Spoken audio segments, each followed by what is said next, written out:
को समझाने वाले हैं। इसलिए यहाँ पर इस चैप्टर में जो जो बातें बताई गई है उसे हम समझकर बच्चों को समझाना ये हमारा कर्तव्य है, और उसी समय क्या क्या बच्चे प्रश्न पूछ सकते हैं वगैरह वगैरह ये हम देखते हैं। तो पेज नंबर 58 पर 58 पर हम देख रहे हैं कि किस प्रकार से यहाँ पर क्या बातें बताई जा रही है। उन्होंने कहा है जिसमें चेतना पाई जाती है अथवा जो जानता है उसे जीव कहते हैं। देखो यहाँ जो शब्द है ना कॉन्शियसनेस, उससे मैं सहमत नहीं हूँ, क्योंकि कॉन्शियसनेस है तो जीव है, और अनकॉन्शियस हुआ तो क्या अजीव बन जाएगा? नहीं। इस शब्द से मैं चेतना शब्द के लिए जो उन्होंने अंग्रेजी शब्द ढूंढ कर निकाला है कॉन्शियसनेस, उससे मैं सहमत नहीं हूँ। कॉन्शियसनेस यह अलर्टनेस के लिए कहा जाता है। कॉन्शियसनेस का अर्थ होता है हमारे इर्द गिर्द रहने वाले जितना भी जो हम कहते हैं पर्यावरण है उसके संदर्भ में हम समझे, मतलब हमारे इर्द गिर्द, आत्मा के इर्द गिर्द जो आवरण है उसको हम समझे, उसको हम महसूस करें, इसका नाम कॉन्शियसनेस है। जो कॉन्शियसनेस नहीं है किसी के पास तो वो बनेगा अनकॉन्शियस, और अनकॉन्शियस क्या अजीव कहलाएगा क्या? नहीं। इसलिए इस शब्द को निकाल देना चाहिए। बच्चों को ये शब्द आप ना पढ़ाए जिसमें चेतना पाई जाती है, नहीं, जिसमें चेतना पाई जाती है यहां तक ठीक है, कॉन्शियसनेस शब्द निकाल दीजिएगा। पहला बिंदु।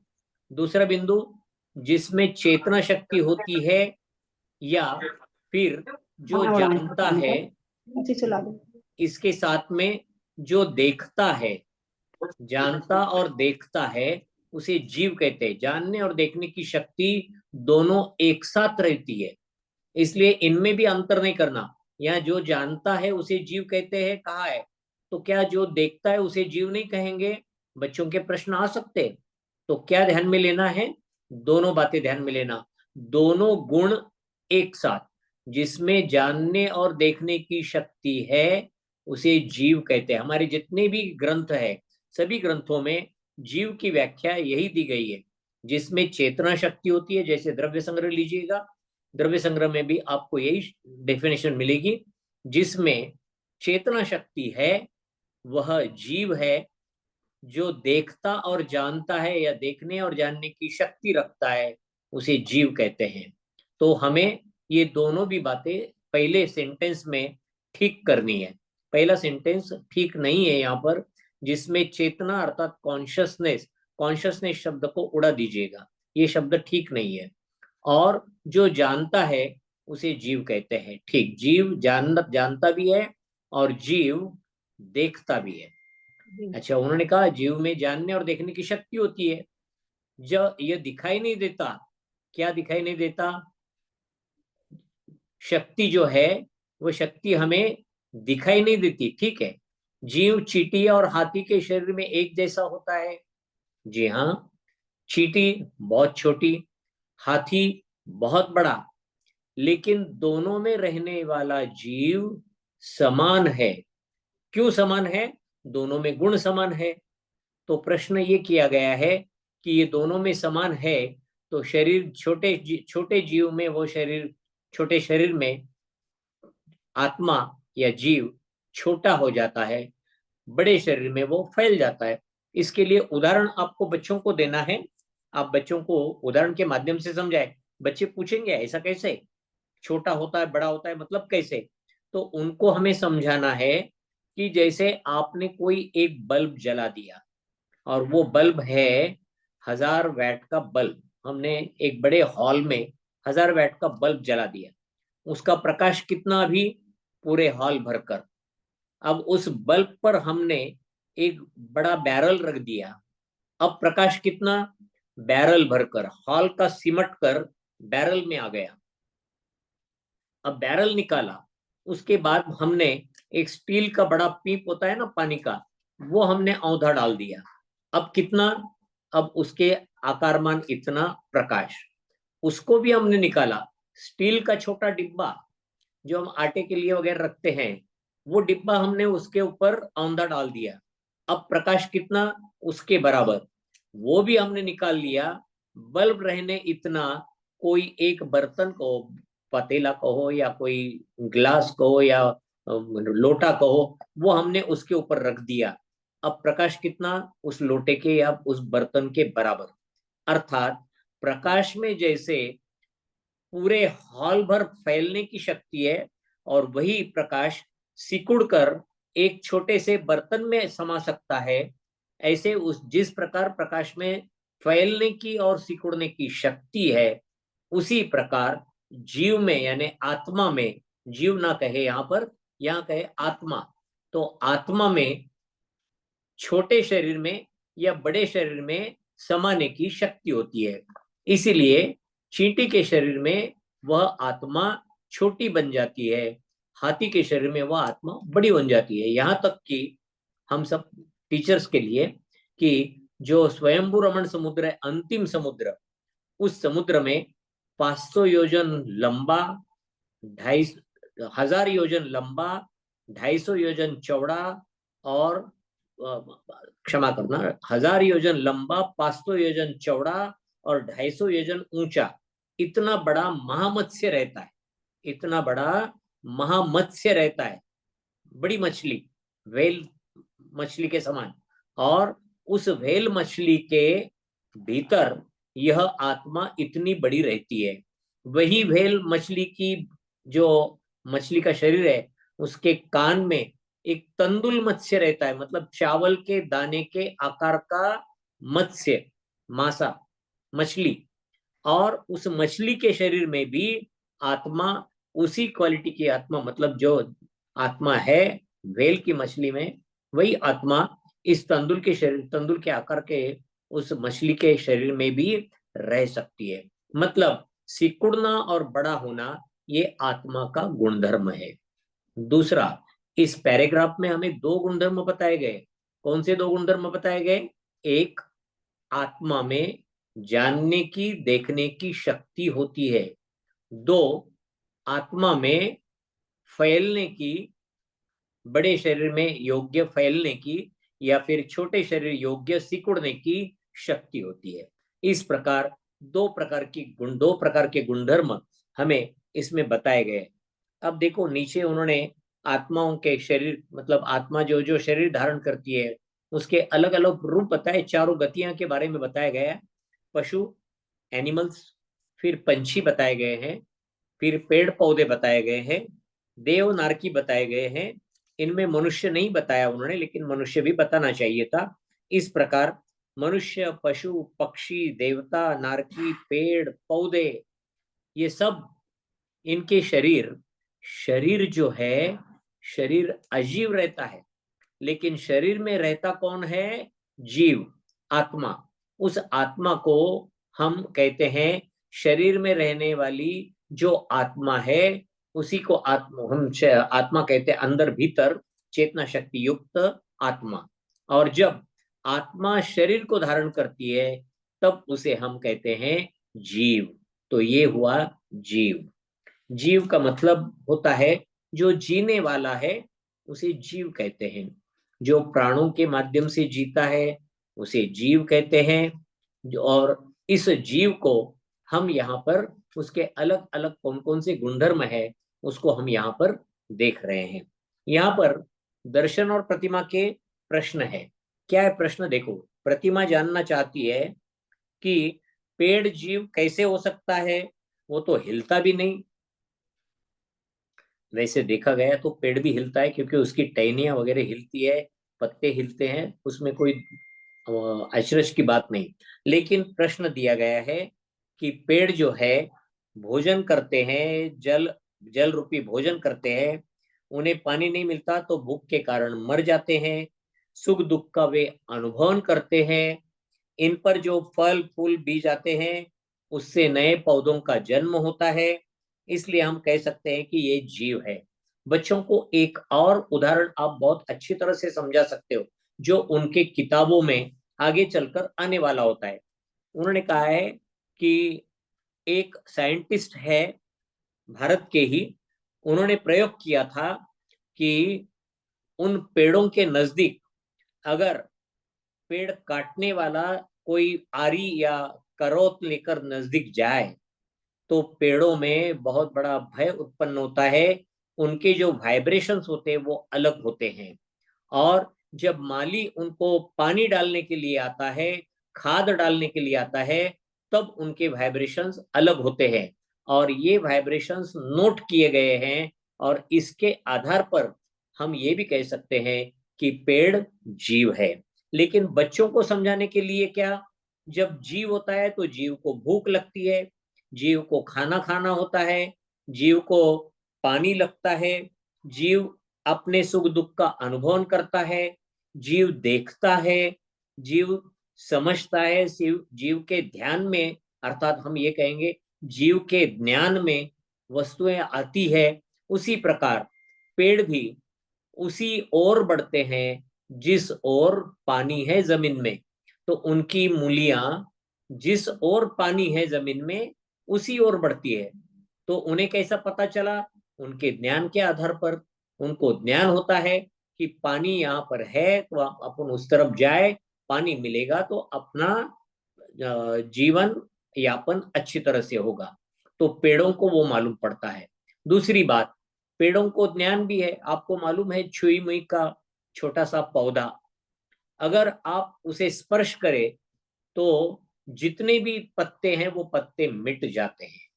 जब पत्ते मिट जाते हैं तो इसका मतलब ये कि छुई मुई का वह पेड़ स्पर्श को समझ सकता है और स्पर्श को महसूस कर सकता है।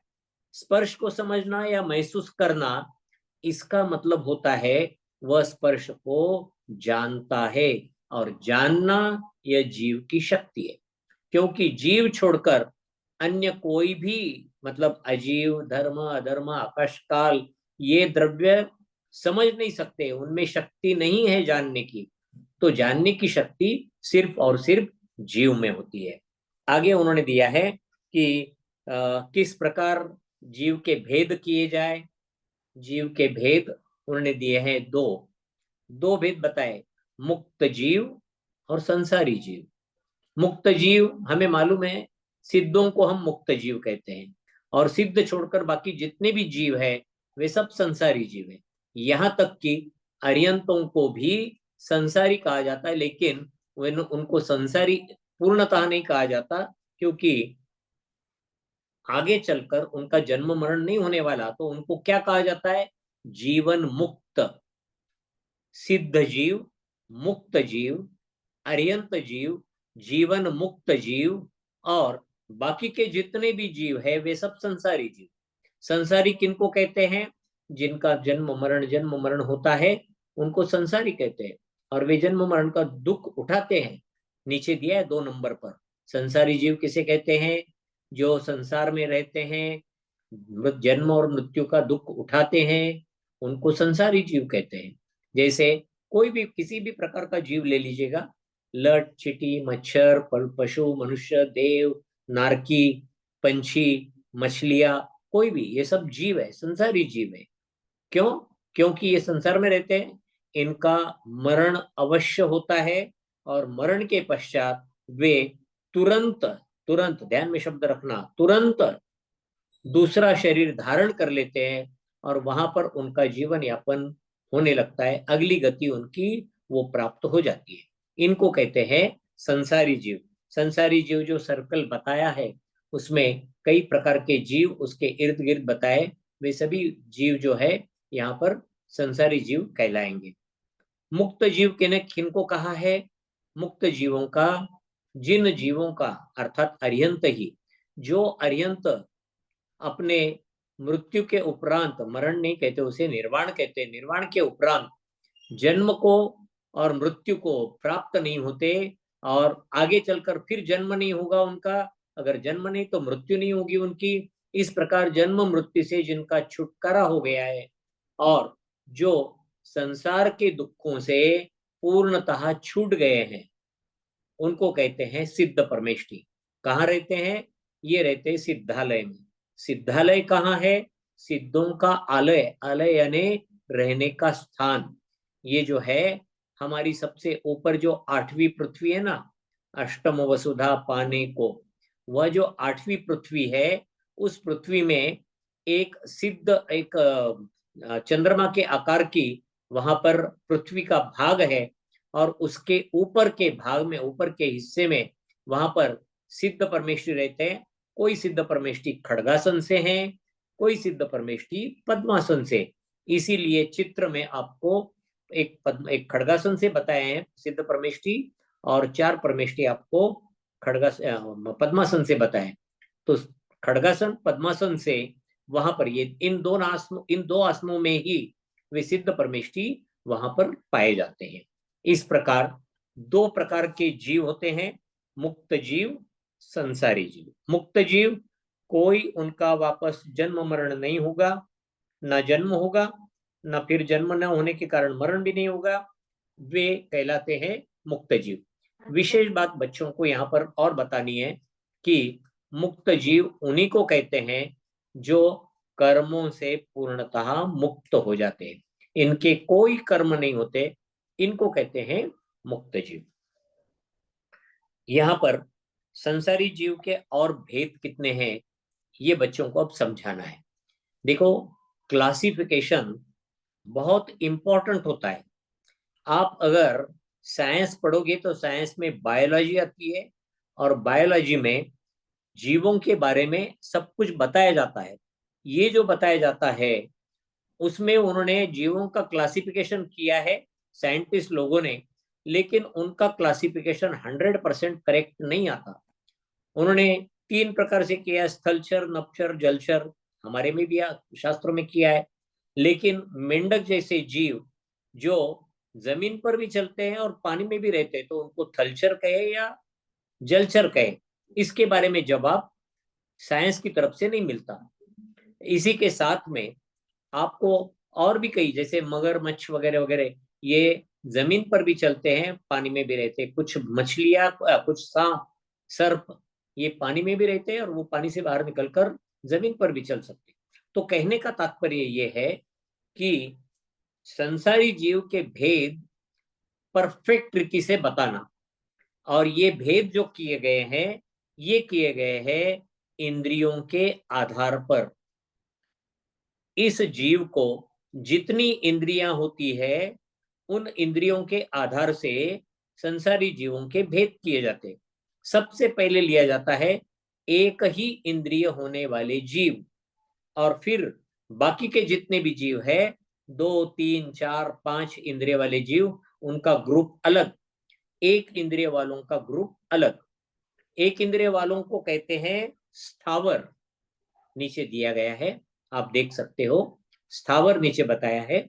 और फिर इसमें आपको ये भी बताया कि इनको इंद्रिय कौन सी होती है, इनको एक ही इंद्रिय होती है, उस इंद्रिय का नाम है स्पर्शन इंद्रिय।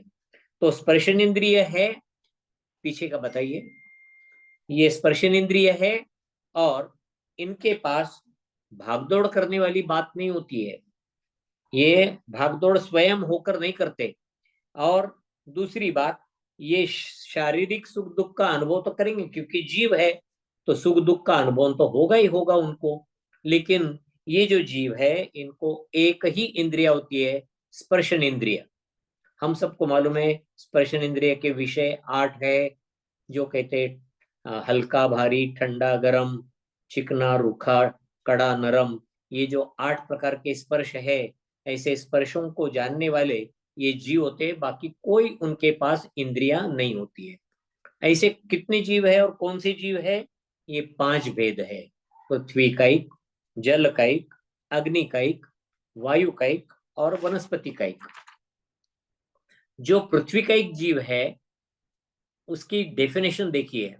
ये डेफिनेशन एक प्रकार से अगर हमने समझ ली तो पांचों में डेफिनेशन हम लगा ले सकते हैं। पृथ्वी कायिक की क्या डेफिनेशन दी है, व्याख्या क्या दी है? पृथ्वी ही जिन जीवों का शरीर है उन्हें पृथ्वी कायिक कहते हैं। तो उन्होंने उदाहरण दिए, जैसे मिट्टी है, रेत है, कोयला है, सोना, चांदी, पत्थर, अभ्रक, लोहा, या फिर आप कह सकते हो कंकर, ईंटें, ये सब पृथ्वी का एक जीव, इनमें पृथ्वी का एक जीव रहते हैं। तो पृथ्वी का एक जीव क्या करते हैं, वो पृथ्वी को ही अपना शरीर बनाते हैं और उनमें रहते हैं। तो पृथ्वी ही जिनका शरीर है उनको पृथ्वी कायिक कहते हैं। पंडित जी, दूसरा, जी जी माफ करिएगा, मैं बीच में हस्तक्षेप कर रही हूँ। ये आप पिछली क्लास में पढ़ा चुके हैं। आप, हमारा जीव पूरा हो चुका है, हमें अजीब चालू करना है। मैं देखो, ये नहीं बोल रही हूँ कि आप फिर से मत पढ़ाइए, लेकिन मैं आपका समय बताने के लिए बता रही थी कि आप पढ़ा चुके हैं ये। अजीव का हुआ है क्या? नहीं, अजीब शुरू करना है। हमने पूरा 62 पेज तक हमारा कंप्लीट हो चुका था पिछली क्लास में। ठीक है, ठीक है। आपकी एनर्जी बचाने के लिए मैंने हस्तक्षेप किया, जी मुझे जी माफ करिएगा अगर जी, मैंने कुछ नहीं नहीं गलती करी हो नहीं तो। नहीं नहीं नहीं, कोई बात बात नहीं। नहीं, कोई मुझे बात भी नहीं। जब पता जब था मुझे कि हाँ, सभी ने बताया कि वहां से शुरू करना है तो वहां से शुरू कर दिया। और वैसे भी जिनवाणी कितनी बार भी पढ़े कोई दिक्कत जी नहीं, क्या जी उसमें जी, दोष है? माफ कोई करिएगा। बात नहीं, कोई बात नहीं, कोई बात नहीं। ऐसे ही जल कायिक, अग्नि कायिक, वायु कायिक और वनस्पति कायिक जीवों के बारे में लेना है। त्रस जीवों के बारे में भी बताया था, 2 इंद्रिय, 3 इंद्रिय, चतुरेंद्रिय, पंचेंद्रिय जीव। सिर्फ एक बात पिछली बार बताना रह गया था कि स्थावर कायिक और जो त्रस कायिक जीव है इनमें अंतर क्या है। और एक, इंद्रियों का तो अंतर है ही, लेकिन त्रस कायिक जीवों के शरीर में सप्त धातुएं होती है। रक्त, मांस, मेद, मज्जा, अस्थि, वीर्य आदि सप्त धातुएं होती है त्रस कायिक जीवों में। वो एकेंद्रिय या स्थावर कायिक जीवों में नहीं होती है। वनस्पति कायिक जीवों में रक्त, मांस, मेद, मज्जा नहीं होती है। ये महत्वपूर्ण बदल या दोनों में अंतर हमें ध्यान में रखना है। खैर, अब लेते हैं हम अजीव का चैप्टर। पेज नंबर पर आइए, 63। अजीव, अजीव में उन्होंने कहा है जिनके पास चेतना शक्ति नहीं है, अनकॉन्शियस मत कहिए, क्योंकि आदमी भी जब एनेस्थेशिया दिया जाता है तो अनकॉन्शियस होता है। तो अनकॉन्शियस अगर वो बन गया तो क्या अजीव कहलाएंगे उसे? नहीं, ये गलत है। इसको सभी टीचर्स करेक्ट कर ले। अनकॉन्शियस नहीं, ये शब्द ठीक नहीं है। जो अचेतन है उसे कहते हैं अजीव। इसको सुख दुख का अनुभव नहीं होता, तो इसमें जानने और देखने की शक्ति भी नहीं होती है। ये ध्यान में लेना है कि इसमें जानने देखने की शक्ति नहीं। जब जानने देखने की शक्ति नहीं, जानने देखने की शक्ति कहलाती है चेतना, और चेतना शक्ति नहीं है तो उसे कहते हैं अचेतन, अर्थात अजीव। उदाहरण आप कोई भी ले लीजिएगा, मेज, कुर्सी, मकान, कार, मोटरसाइकिल, ये सब कुछ क्या है? अजीव है। ये अजीब है। दोनों में अंतर क्या है? दोनों में अंतर यहां पर बताया है। ये लिविंग और डेड में अंतर बताया है इन्होंने। इन्होंने लिविंग और डेड में अंतर बताया है कि लिविंग जो है वो इमोशन सहित होते हैं, डेड जो है वो इमोशनलेस है। मोशन मतलब मूवमेंट्स उनमें लिविंग में होती है, जो डेड है उसमें मोशन या मूवमेंट, हलचल नहीं होती है। तो यहाँ पर और भी ज्यादा हम अंतर देख सकते हैं। क्या अंतर है? अंतर यह है कि जो जीवन जिसके पास है, जीवित व्यक्ति है, मतलब शरीर में आत्मा है, तो वह व्यक्ति हंसती है, दुखी होती है, या गुस्सा करती है, या रोती है, उसमें इमोशंस होते हैं, कषाय होती है, ये सब हम उसमें देख सकते हैं। वह जान सकता है, देख सकता है, भागदौड़ कर सकता है। अगर मृत व्यक्ति कुछ भी नहीं कर सकता, ऐसा उसमें क्यों अंतर आ गया? क्योंकि उसमें अभी कुछ महत्वपूर्ण बातें वो बता रहे, क्योंकि उसके पास आंखें भी है, अभी भी है, हाथ भी है, पैर भी है। यहाँ पर एक बात भी है कि जीवित व्यक्ति भागदौड़ कर सकता है। तो समझो कोई व्यक्ति बीमारी के कारण एक जगह पर बैठा हुआ है या एक जगह पर सोया हुआ है, तो क्या वो अजीव कहलाएगा? नहीं कहलाएगा। वो अजीव नहीं कहलाएगा, भागदौड़ नहीं करेगा, क्योंकि उसमें शक्ति नहीं शारीरिक। लेकिन फिर भी रहेगा तो जीव ही, जब तक आत्मा शरीर में है। ये कारण बताना चाहिए। जब तक शरीर में आत्मा होती है तब तक वह जीव कहलाता है। जब आत्मा शरीर से निकल जाती है तो व्यक्ति मृत हो जाता है, अजीब हो जाता है। इसलिए मरे हुए व्यक्ति के शरीर में कोई हलचल, अनुभवन या उसकी कोई भी सुख दुख का अनुभव करने की शक्ति उसमें नहीं होती है। ये हमें बच्चों को समझाना है। यहाँ पर उन्होंने बताया है कि ध्यान में रखिए, क्या ध्यान में रखने के लिए कहा है उन्होंने कि जीव शरीर नहीं है, शरीर तो अजीव है, शरीर के भीतर जीव रहता है। जीव मतलब आत्मा, यहाँ शब्द क्या इस्तेमाल करें, आत्मा। आत्मा जो है वो शरीर के भीतर रह सकती है। संसारी जीवों की आत्माएं हमेशा शरीर में ही रहेगी। शरीर के बिना कोई संसारी जीव नहीं रहता। यहाँ पर कुछ बच्चे पूछेंगे, जो बड़े बच्चे होंगे 5वीं 6वीं के, जो सुनकर आते हैं, वो कहेंगे क्या भूत पिशाच वगैरह वो जीव है या नहीं है, क्योंकि वो तो भटकती हुई आत्मा है, उनके पास शरीर नहीं है, तो फिर उनको क्या कहें। नहीं, उनको ये समझाना है हमारे जैन दर्शन में कोई भी आत्मा आत्मा पूर्व का शरीर छोड़ने के पश्चात 4 समय तक, ज्यादा से ज्यादा 4 सेकंड, सेकंड भी बहुत हो गया, 1 सेकंड भी बहुत हो गया, उतना काल छोड़कर तुरंत दूसरा शरीर धारण कर लेती है। कोई भी आत्मा शरीर के बिना नहीं रहती।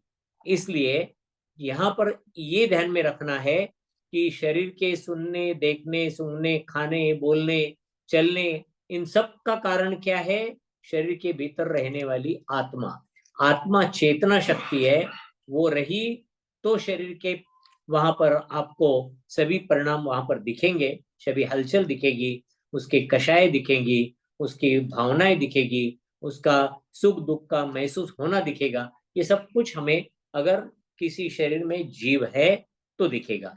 जिस शरीर से जीव निकल गया है उसको ये कुछ भी महसूस नहीं होगा।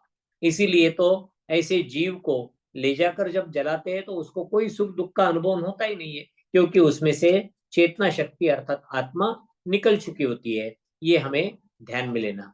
क्रियाकलाप में क्या करना है, उन्होंने कहा अच्छी तरह से जानने के लिए जो कोड दिया है ना, इस कोड को स्कैन करें मोबाइल के द्वारा या और मदद से, और स्कैन करने के पश्चात आप उसकी ज्यादा जानकारी यहाँ पर प्राप्त कर सकते हैं। है आगे उन्होंने दिया है जीव के दुख का कारण क्या है। उन्होंने दिया है जीव के दुख का कारण क्या है। उन्होंने कहा जीव के दुख का कारण स्वयं जीव ही है। जीव के दुख का कारण स्वयं जीव ही है। इस वाक्य से भी मैं सहमत नहीं हूं, क्योंकि जीव अगर स्वयं अपने जीव के कारण दुखी है तो जितने सिद्ध परमेष्टि है वो भी दुखी होने चाहिए। नहीं, जीव अपने ही बांधे हुए कर्मों के कारण दुखी होते हैं, ये कारण आना चाहिए। यहाँ कर्मों के बारे में वाक्य लेना चाहिए था, ताकि बच्चों की पहचान कर्म के साथ हो जाती है। तो जीव के दुख का कारण मुख्यतः बांधे हुए कर्म होते हैं। जीव अर्थात मैं शरीर को अपना समझ लेता हूं। कोई भी जीव है ना, संसारी जीव, वो शरीर को अगर मैं ही हूं, यह मैं मतलब शरीर, शरीर मतलब मैं, तो वो क्या करता है फिर, शरीर में सुख है तो सुखी मानता है, शरीर में दुख है तो दुखी मानता है। जैसे किसी बच्चे को चाहिए वो वस्तु नहीं मिली, उसको शरीर को मार लगा है, कुछ दर्द हो रहा है, तो वो अपने आप में दुखी मानता है। जब उसे और कुछ चाहिए और नहीं मिलता है तो दुखी होता है। जब वह अगर मन में उसके डर आ जाए कि मेरा भी मरण होगा तो मरण से उसे डर लगता है। या फिर कोई देखता है आईने में स्वयं को, अरे मैं कितना मोटा हूं, मैं कितना काला हूं, मैं कैसे किस प्रकार से भद्दा दिखता हूं, या फिर मेरा चेहरा अच्छा नहीं है, ये देखता है तो वो अपने आप को दुखी मानता है, अर्थात शरीर को देखकर दुखी मानता है। शरीर में दुख का कारण वो अपने आप में मानता है। अर्थात बच्चों को ये समझाना है हमें यहाँ पर कि शरीर मतलब मैं नहीं हूं, और मैं मतलब हमेशा शरीर नहीं हूं। ये बात निश्चित है कि मैं शरीर के साथ हूं तो ये शरीर मेरा है, इसमें कोई शंका नहीं। लेकिन शरीर ही मैं हूं, ये नहीं मानना, ही नहीं लगाना है। ये बच्चों को अच्छी तरह से समझाना है। आगे उन्होंने एक जानकारी दी है, छोटी सी स्टोरी है। सिकंदर, ग्रीस का शासक, वो पूरे विश्व को जीतने निकला था। उसने विश्व के कई देशों को जीता, मगर जब वो भारत को जीतने के लिए आया तो भारत में प्रवेश नहीं कर पाया, क्योंकि वहां पर उसे रोक दिया गया है। उसके साथ उसकी लड़ाई हुई, सिकंदर और पोरस की वगैरह, और उन दोनों की लड़ाई के समय वहां पर वो रुक गया। उसी वहीं पर उस सिकंदर की कल्याण मुनि महाराज के साथ उसकी मुलाकात भी हुई। तो यही सिकंदर जब मरने के लिए, मतलब उसने उसको बीमारी हुई और उसके वैद्यों ने कहा, वैद्य जो थे उसके डॉक्टर्स, उन्होंने कहा कि आप अब ज्यादा दिन जी नहीं पाओगे। तो बोले एक काम करो, मुझे सिर्फ मेरी माँ का दर्शन हो जाए, मैं माँ से मिल लूं, तब तक मुझे आप जीवन दान दे दो। तो वो वैद्य बोले नहीं, ये हमारे हाथ में नहीं है। तो उन्होंने कहा मैं मेरी आधी संपत्ति आपको देता हूँ। वैद्य ने कहा और फिर भी पॉसिबल नहीं, मैं मेरा जीता हुआ पूरा राज्य आपको देता हूं, लेकिन मुझे तब तक जीवित रखो। तो वैद्य ने कहा नहीं, जीवित नहीं रख सकते। तब सिकंदर ने क्या कहा था कि मरने से पहले उसने इच्छा की थी कि कब्रिस्तान लेकर जाते समय मेरे दोनों हाथों को बाहर लटकाइए,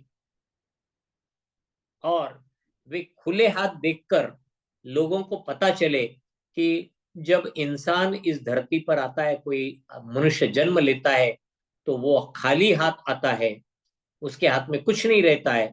और जब यहां से जाता है तो उसके हाथ में कुछ भी नहीं होता। कितनी भी संपत्ति कमा लो, कितना भी राज्य कमा लो, कितनी भी अपनी औकात दुनिया को दिखा दो, लेकिन मरण के समय आप यहां से कुछ भी नहीं लेकर जा सकते हो। एक नया पैसा भी यहां से लेकर नहीं जा सकते हो। कोई संपत्ति, कोई सोना चांदी, कोई घर बार, कुछ भी कहो, अपनी जितनी भी संपत्ति पेपर पर लिख कर रखी है ये मेरी संपत्ति, तो वो पेपर भी नहीं लेकर जा सकते हो, कुछ नहीं। इसलिए ये ध्यान में रखना है, इंसान धरती पर खाली हाथ आता है और खाली हाथ जाता है। बच्चों को क्यों समझाना ये?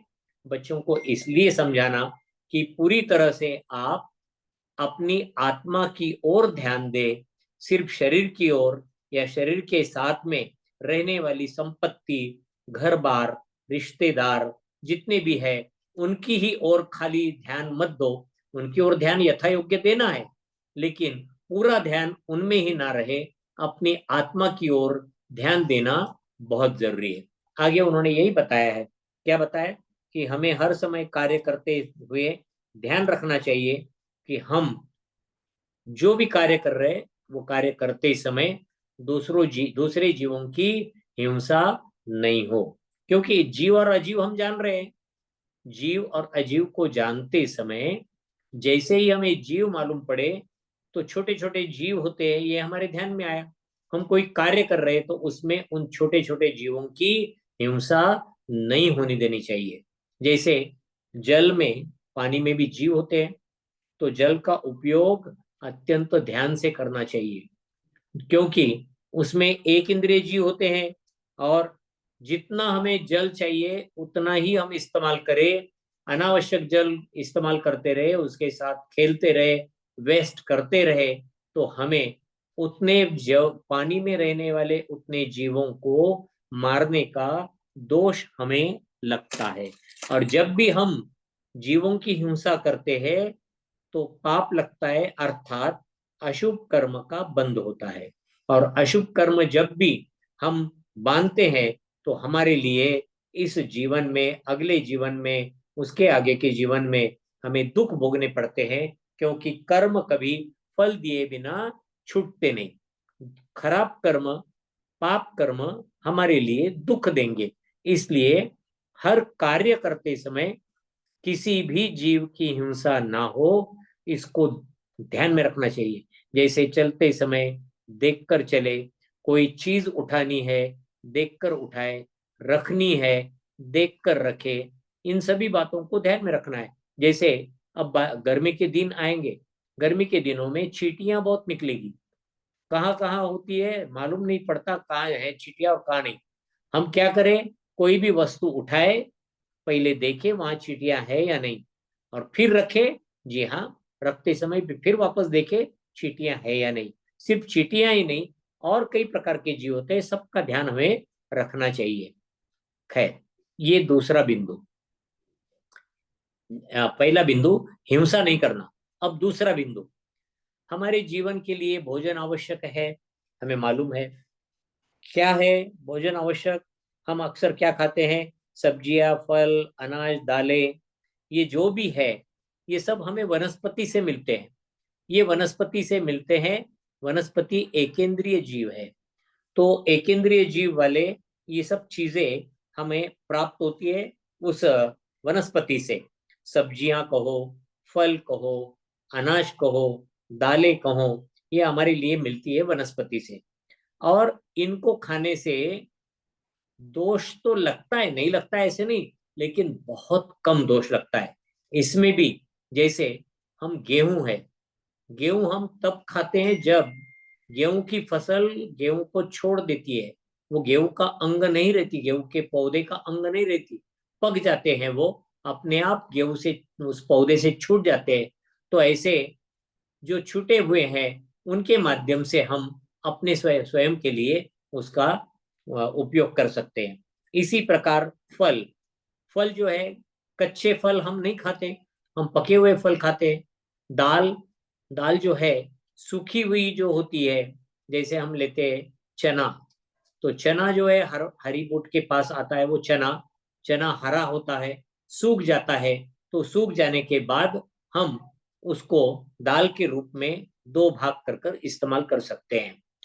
लेकिन एक बात ध्यान में रखना है यहाँ पर, जमीकंद, जमीकंद मतलब आते हैं प्याज, लहसुन, जो कहते हैं हम पोटैटोज, यानी आलू, इन सभी को उन्होंने कहा है इनमें भले ही ये वनस्पति के द्वारा दिए गए हो, वनस्पति के द्वारा दिए जाने पर भी इनमें एकेंद्रीय जीवों की संख्या अनंत है। यहाँ जो असंख्यात शब्द लिखा है ना, असंख्यात नहीं, अनंत, यहाँ भी करेक्शन होना चाहिए, असंख्यात की जगह अनंत करे। तो यहाँ पर जितने भी जमीकंद होते हैं उनमें एक टुकड़ा भी उसका लिया तो उसमें अनंतानंत जीव होते हैं। और ऐसा टुकड़ा खाने पर, जैसे आपने प्याज का टुकड़ा लिया और अपनी सब्जी पर डालकर, या आप जो बनाते हो ना मिक्सचर भेल वगैरह, उस पर डालकर आप खाते हो, तो उसमें आप अनंत जीवों की हिंसा करते हो। इसीलिए उन्होंने कहा है कि ऐसे जमीकंद वाले जो वनस्पतियां हैं उसको हम कभी नहीं खाएं। कौन कौन सी वनस्पतियां हैं ऐसी, आप ध्यान में दें, बच्चों को समझाना है आपको। जैसे प्याज, लहसुन, हम कह सकते हैं आलू, फिर रतालू, फिर कह सकते हैं गाजर, उसके बाद हम कह सकते हैं गीली अदरक, गीली अदरक। अदरक सुखाने के बाद उसमें जीव रहते नहीं, वो अपने आप वो निकल जाते हैं सूखी अदरक से, उसी से हम सौंठ बनाते हैं। और इस प्रकार ये जो होते हैं इनके माध्यम से हमें जमीकंद नहीं खाना है, ये हमारे लिए बताया गया। इसमें कई बातें और सूक्ष्म होती है, जितना हम सूक्ष्मता से पालन करें उतना अच्छा, ये बच्चों पर हमें समझाना है। और यहाँ पर ये भी ध्यान में रखना है, वनस्पति कायिक अर्थात शाकाहारी ही भोजन करना है, मतलब साफ हुआ, मांसाहारी भोजन को कभी भी ग्रहण करना नहीं। तो जितना भी मांसाहारी भोजन है उन मांसाहारी भोजन को हमें हमेशा नहीं बोलना है, बच्चों को समझाना है। स्कूल में जाओगे, वहां पर आपके लिए खाने के लिए केक आया, और वो केक अगर अंडे से बना हुआ है तो हमें नहीं खाना चाहिए, उसमें अनंत जीवों की हिंसा कर कर वो केक बनकर हमारे सामने आया है, और इसका शरीर पर भी दुष्परिणाम होता है। इसलिए जिसमें नॉनवेज है ऐसी वस्तुएं नहीं खाना है, ऐसी दवाइयां नहीं लेना है, और इसी के साथ में प्योर जो नॉनवेज है, मांस मछली, जो चिकन वगैरह वगैरह बोलते हैं, इनके बारे में तो सोचना भी पाप का कारण है। तो इन सभी बातों को अच्छी तरह से ध्यान में रखना कि हम कभी भी ऐसे नॉनवेज अन्न को कभी नहीं हाथ लगाए, कभी खाए नहीं, छुए तक नहीं। इसको पूरी तरह से ध्यान में रखना है। और आगे उन्होंने दिया है कि घर में हम सफाई करते हैं, घर में सफाई करते समय घर को झाड़ू लगाते हैं, पोंछ कर लेते हैं, कपड़े झटकते हैं, कपड़े सुखाते हैं, कपड़े यथा योग्य जगह पर रखते हैं। ये सब करते समय हम ये ध्यान रखें कि जीवों की हिंसा ना हो। जैसे हमें एक चींटी की लाइन दिखी और उस पर से हम झाड़ू फिरा कर लेकर जा रहे हो, नहीं। क्या करें, जहाँ चींटी की लाइन है वहां पर थोड़ी हल्दी वगैरह वगैरह डाल दी, तो वो चींटियां वहां पर नहीं रहेगी, वो अपनी अपनी जगह निकल जाती है, और फिर हम झाड़ू लगाकर अपनी सफाई घर की कर सकते हैं। तो साफ सफाई करने में भी हिंसा का ध्यान हमें रखना है। उन्होंने कहा है आगे, सोचिए और बताइए, अगला टॉपिक लिया है। उन्होंने कहा किसके बारे में सोचिए? उन्होंने कहा संसार के बारे में सोचिए। और क्या दिया है? जो संसार विषय सुख होता, तीर्थंकर क्यों त्यागे। तो ये पंक्ति किस भावना की है? जो हम कहते हैं ना षोडश कारण भावनाएं या 12 भावनाएं, इनमें से कौन सी भावना का यह वाक्य है, ये ढूंढकर निकालना है। ये गृहपाठ देना है बच्चों को। बच्चों को देना मतलब पहले तो हम टीचर्स लोगों को करना पड़ेगा। जो संसार विषय सुख होता, तीर्थंकर क्यों त्यागे, अर्थात संसार को तीर्थंकर भगवान क्यों त्यागते हैं, अर्थात दीक्षा लेते हैं। तो ये कौन सी भावना का वाक्य है, इसको ढूंढकर निकालना, ये गृहपाठ दिया गया है। तो गृहपाठ सभी टीचर्स को करना है, अगली बार देखेंगे कहां पर है क्या ये। अच्छा, आगे उन्होंने दिया है कि बच्चों के साथ चर्चा करना है। जल का उपयोग करते समय बच्चों से पूछना है कि आप पानी का इस्तेमाल कैसे करते हो, पानी वेस्ट ना हो, इसकी क्या प्रिकॉशन आप लेते हो। पानी को वेस्ट नहीं करना है, तो क्या प्रिकॉशन लोगे? तो बच्चों को ये बताना है, नल छोड़ देना नहीं है। कोई पानी आया है तो जितना चाहिए उतना भर लिया, बाकी बंद कर कर रखना है। हमने स्टोरेज किया हुआ पानी, कहीं बूंद बूंद टपक रहा है तो उसको भी कंट्रोल करें। कहीं पर भी पानी का वेस्टेज ना हो। हमने पानी भर के रखा है, ओवर ओवर भर के रखा है, और वो उठाते समय उसमें से गिर रहा है, नहीं, ऐसा भी नहीं भरना चाहिए। इस प्रकार ये सब कुछ हमें लेना चाहिए। इसके बाद में आगे पूछा है कि भोजन में कम से कम हिंसा हो, इसके लिए क्या कर सकते हैं। भोजन में कम से कम हिंसा हो, इसके लिए क्या कर सकते हैं। बच्चों से पूछते समय हम भी अपना चिंतन करें कि भोजन में कम से कम हिंसा हो। जी हाँ, जितने भी कंदमूल है उन कंदमूल का इस्तेमाल नहीं करना है, कंदमूल का इस्तेमाल बंद कर दे। भोजन करते समय जैसे आटा आदि है, छान कर ले। आटा बनाने से पहले गेहूं अच्छी तरह से देखकर, गेहूं को, अनाज को अच्छी तरह से देखकर पीसने के लिए दे। हम जो सब्जियां लाते हैं, सब्जियां अच्छी तरह से धोकर ले, ताकि मिट्टी का एक एक कण निकल जाए। उस कण में भी जीव होते हैं। और उसके साथ में जो हम पानी भरते हैं, पानी अच्छी तरह से छान कर ले, उसको उबाल कर भर कर रख के 24 घंटे तक उसका इस्तेमाल कर सकते हैं।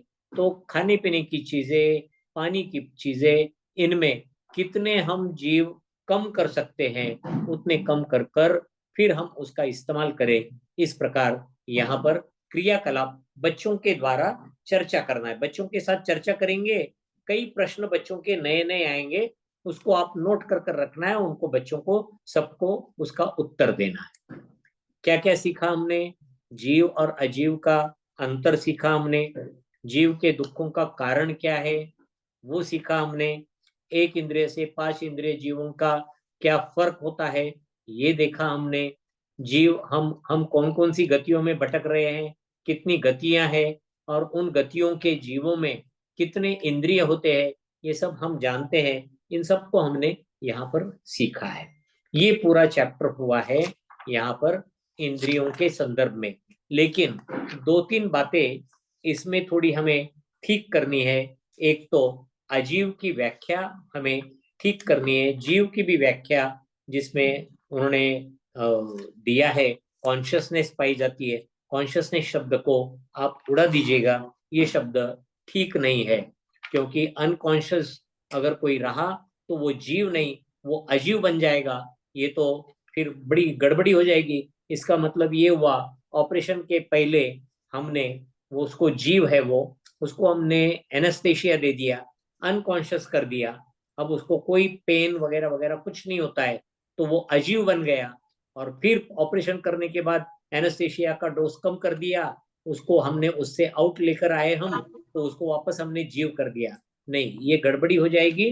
कॉन्शियसनेस शब्द या अनकॉन्शियस शब्द उसमें से उड़ा दीजिएगा, ठीक उसको नहीं। लिविंग थिंग और नॉन लिविंग थिंग बोल सकते हैं।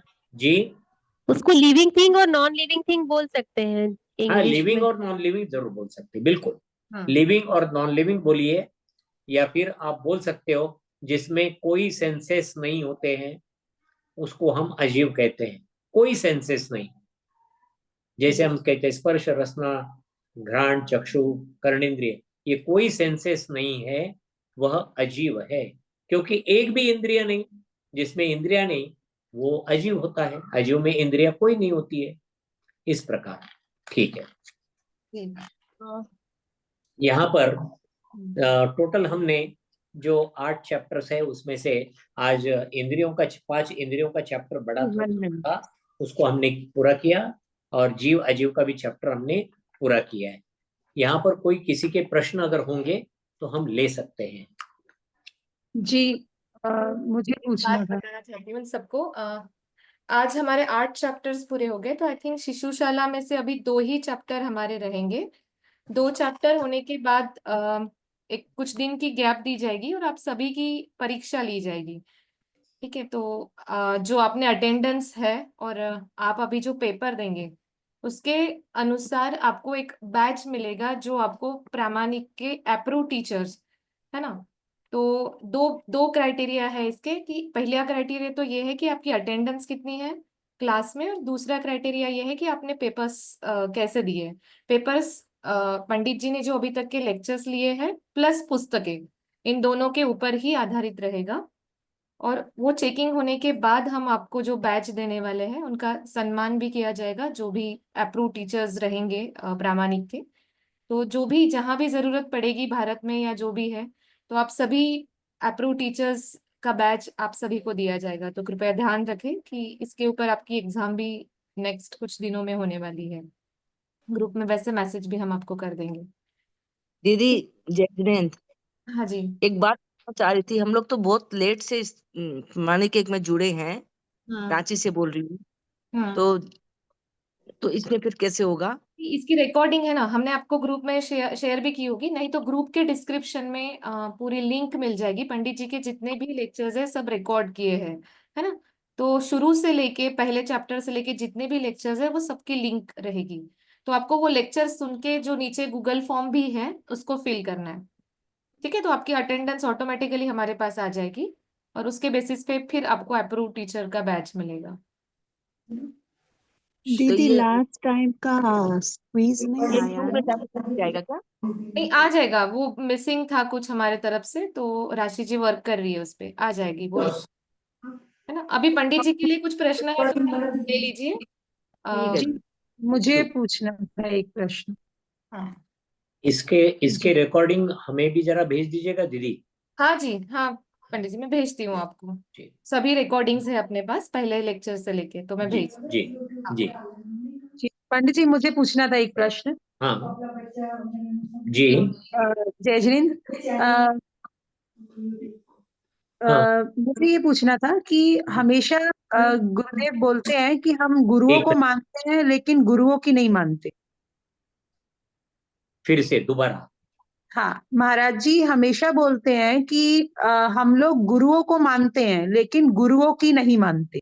हम्म तो मुझे एक चीज बताइए कि अगर कोई व्यक्ति गुरुओं की मानना शुरू करके रात्रि भोजन का त्याग कर देता है, जमीकंद का त्याग कर देता है, बाहर ज्यादा होटलिंग वेकेशंस, ये सब चीजें बंद कर देता है। लेकिन उसका विपरीत प्रभाव उसके रिश्तों पे दिखने लगता है कि उसका उसके परिवार उससे, हाँ रिश्तों पे हाँ हाँ उसका परिवार उससे नाखुश रहने लगता है, क्योंकि जो परिवार है वो ज्यादा नहीं मानता इन सब चीजों में। वो मतलब मॉडर्न, जो बोलते हैं ना आजकल मॉडर्न जैन है, तो वो लोग मॉडर्न जैन है, अपने आप हम्म, को मॉडर्न समझते हैं और बोलते हैं कि ये क्या सब चीजें, ये सब करोगे तो कैसे घर संसार चलेगा, और आपसे दूरी बनाने लगते हैं। तो ऐसे में जो जिसने ये सब किया है उसको ये फील तो नहीं होना चाहिए ना कि उसने कुछ गलत तो किया नहीं है। उसने तो अपनी आत्मा का हित मान के कि हमें ये दुर्लभ मनुष्य जीवन 84 लाख योनियों में घूम घूम के मिला है, और उसके ऊपर जैन कुल मिला है, और ये समझ हमें आ गई है कि ये जीवन हमें मोक्ष के लिए मिला है, मोक्ष पाने के लिए मिला है। तो जी विषय कषाय में फंसने की जगह अगर हम गुरुओं की बात मान रहे हैं और उस रास्ते पे चल रहे हैं अपनी गृहस्थी को संभालते हुए, तो वो व्यक्ति क्या करे ऐसे में? देखो, मूल मूल बातें दो बातों पर आती है, क्योंकि ये जो रिश्ते खराब होने की बातें कर रहे हैं ना आप, या खान पान की बातें, दो बातें आती है। एक आता है रात्रि भोजन और दूसरा आता है कंदमूल। क्या इसके अलावा और कोई है पॉइंट? जैसे होटलिंग वगैरह, वो व्यक्ति ने वही होटल्स तो वगैरह होटलिंग। जाना बंद कर होटलिंग दिया। मतलब प्याज लहसुन वगैरह हुआ, बाहर वेकेशंस, खाना हुआ। वेकेशंस, मूवीज, ये सब चीजें खत्म कर दी हैं। बस अब उसको लगता है कि सीमित कर लो अपने आप को, मत आगे बढ़ो ज्यादा, बस जितना जरूरी है उतना काम करो और बस अच्छे से सादगी भरा जीवन जियो। लेकिन परिवार इस प्रकार का नहीं है, तो उन्हें ऐसा लग रहा है कि ऐसा करने के कारण रिश्ते खराब हो रहे हैं। तो क्या करना चाहिए ऐसे में, क्या सोचना चाहिए अपने आप को समता देने के लिए? नहीं, देखो, सबसे पहली बात तो ये निश्चित है कि किसी भी जैन को, किसी भी जैन जो जैन कहलाता है अपने आप को अगर जैन कहलाते हो, तो जिन भगवान की बात तो माननी पड़ेगी, तभी तो आप जैन बनेंगे। ये सब उनको समझाना, लेकिन वो मानेंगे नहीं। आप एक काम कर सकते हो कि रात्रि भोजन के लिए पूरा ग्रुप अपने फैमिली का जा रहा है होटल में, ठीक है, कोई बात नहीं, आप भी जाइए, आप भी वहां पर उनके साथ बैठिए, गपशप लगाइए, सिर्फ खाइए मत। आपने अगर ये कह दिया कि मैं आपके साथ नहीं आऊंगा, तो आपकी कंपनी छूट जाती है, तो पूरी फैमिली बोलती है कि नहीं, आप तो कुछ नहीं करते हो, तो आपका कोई काम नहीं, कोई काम, आप कुछ किसी काम के नहीं हो फैमिली के लिए। तो फैमिली को छोड़ो नहीं, लेकिन अपने रूल को भी छोड़ो नहीं, बीच का मार्ग निकालो। बीच का मार्ग ये है, उनके साथ जाओ, बैठो वहां पर, कोई दिक्कत नहीं, और उनको खाना है खाने दो, आप गपशप लगाओ, हंसी मजाक करो, कोई दिक्कत नहीं, और वापस आप अपने पास, अपने अपने घर पर वापस आ जाओ। जाने से पहले ही अपने समय पर अपना भोजन कर कर निकलना है, उसमें क्या बड़ी बात है। दूसरी बात, अगर कोई जैसे प्याज लहसुन वगैरह वगैरह खाता है, तो मैं तो ये कहता हूं कि आज पूरे दुनिया में जैन भोजन हर जगह पर मिलता है, कहीं पर भी। मतलब मैंने देखा है कि हम जब एरोप्लेन से जर्नी करते हैं, तो प्लेन में तक कोई लोग देते, हमारे साथ वाले कोई रहते जैन, वो देते ऑर्डर, तो उनको जैन भोजन मिल जाता है। तो जैन भोजन नहीं मिलता ऐसा कहीं पर भी नहीं है। इसलिए अगर आप किसी के साथ जाते हो, तो आपका कोई प्रतिमा का नियम नहीं है, प्रतिमा नहीं है आपकी, कोई नहीं है, तो आप वहां पर अगर होटल में खाना पड़ रहा है आपको, तो वहां पर आप जैन भोजन के बारे में चर्चा कर सकते हो। तीसरी बात, अगर आप अपना स्वयं का टिफिन ले जाकर उनके साथ बैठकर खाए, तो कोई दिक्कत नहीं है, अपना स्वयं का टिफिन लेकर जाना है। उनको कहना आप अपना भोजन मंगाओ, मैं मेरा भोजन लेकर आया हूं, आप वहां पर वो भोजन खाओ, मैं यहाँ पर ये भोजन खाता हूँ, कोई दिक्कत नहीं। कंपनी छोड़नी नहीं है, कंपनी को नहीं छोड़े। उनको लगता लेकिन क्या है कि नहीं खाना, पंडित जी, इसलिए आप नहीं आता है। एक हाँ, चीज पूछनी थी। आपने बोला आप वेज, पर नॉन वेज होटल में अगर आप वेज भी खा रहे हो तो कैसे खाओ? नॉनवेज होटल में जाना ही नहीं। अगर कोई जैन जाते होंगे और ऐसे उन्होंने अगर रिलेशन तोड़ भी दिए अपने साथ, तो फिक्र नहीं करना, क्योंकि अपना ये प्रिंसिपल तो पालन करना ही चाहिए। जो जैन दोनों, मतलब वेज नॉन वेज वाले होटल में जाता है, उसको जैन कैसे कहे? और ऐसे जैन के साथ क्या रिश्ता रखना? पंडित जी, वो नहीं, मॉडर्न जैन बोलते हैं अपने आप को। मॉडर्न जैन है तो वो अपने घर में मॉडर्न पना निभाए, मॉडर्नता से हमें कुछ लेना देना नहीं। ये मॉडर्न पना मरने के बाद उनके साथ आएगा कि नहीं, वो देखा जाएगा। और हमारे जो भगवान है उन्होंने देखा हुआ है कि इनका मॉडर्नपना कितना जाएगा उनके मृत्यु के बाद, इसलिए उसके पंडित जी, साथ। एक हाँ, चीज बताइए कि हाँ, बहुत करीबी रिश्तों में ये सब हो रहा है, तो हम नहीं, अपने आप को समता कैसे धरें? इसका मतलब जैन भ्रष्ट हो रहे हैं। इसका एक ही निष्कर्ष निकल रहा है कि जैन भ्रष्ट हो रहे हैं, इसीलिए पाठशाला की बहुत जरूरी है। जब पाठशाला नहीं पढ़ी ऐसे जैन लोगों ने, तो वो मॉडर्न के नाम पर होटल में नॉनवेज फूड जाकर खाते हैं। मैंने यहां तक देखा है कि जैन लड़कियां बियर भी पीती हैं और नॉनवेज भी खाती है, और ये बहुत घातक है। ये इसके लिए ऐसे लोगों से हमारा रिश्ता नहीं भी रहा तो कुछ कोई फर्क नहीं पड़ने वाला। उल्टा मैं तो ये कहूंगा, ऐसे लोगों से दूरी रखिए, नहीं रखना ऐसे लोगों से नजदीक है। अगर अपने घर में भी अपने सगे भाई करते होंगे तो उनको बोलना, ठीक है, तुम्हारा काम, तुम्हें मुबारक, हमें नहीं चाहिए, हम नहीं आएंगे आपके पास। क्योंकि जो